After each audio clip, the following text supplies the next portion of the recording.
The death of John the Baptist. At that time Herod the tetrarch heard about the fame of Jesus. And he said to his servants, "This is John the Baptist. He has been raised from the dead, that is why these miraculous powers are at work in him." For Herod had seized John and bound him and put him in prison for the sake of Herodias, his brother Philip's wife. Because John had been saying to him, "It is not lawful for you to have her." And though he wanted to put him to death, he feared the people, because they held him to be a prophet. But when Herod's birthday came, the daughter of Herodias danced before the company and pleased Herod. So that he promised with an oath to give her whatever she might ask. Prompted by her mother, she said, "Give me the head of John the Baptist here on a platter." And the king was sorry, but because of his oaths and his guests he commanded it to be given.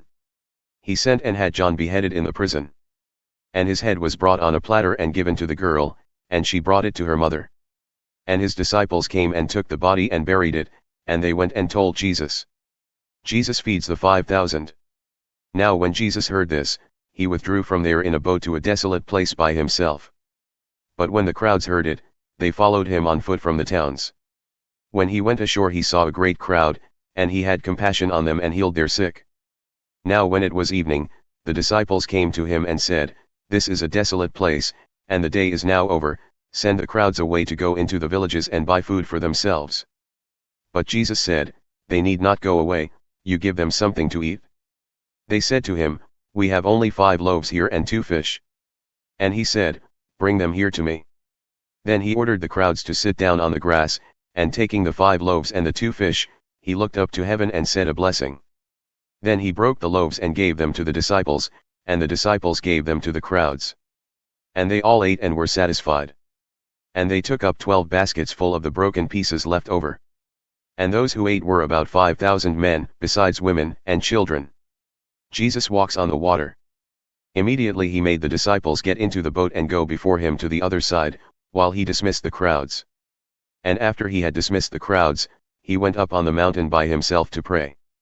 When evening came, he was there alone. But the boat by this time was a long way from the land, beaten by the waves, for the wind was against them. And in the 4th watch of the night he came to them, walking on the sea. But when the disciples saw him walking on the sea, they were terrified, and said, "It is a ghost." And they cried out in fear. But immediately Jesus spoke to them, saying, "Take heart, it is I. Do not be afraid." And Peter answered him, "Lord, if it is you, command me to come to you on the water." He said, "Come." So Peter got out of the boat and walked on the water and came to Jesus. But when he saw the wind, he was afraid, and beginning to sink he cried out, "Lord, save me." Jesus immediately reached out his hand and took hold of him, saying to him, "O you of little faith, why did you doubt?" And when they got into the boat, the wind ceased. And those in the boat worshipped him, saying, "Truly you are the Son of God." Jesus heals the sick in Gennesaret. And when they had crossed over, they came to land at Gennesaret. And when the men of that place recognized him, they sent around to all that region and brought to him all who were sick. And implored him that they might only touch the fringe of his garment. And as many as touched it were made well.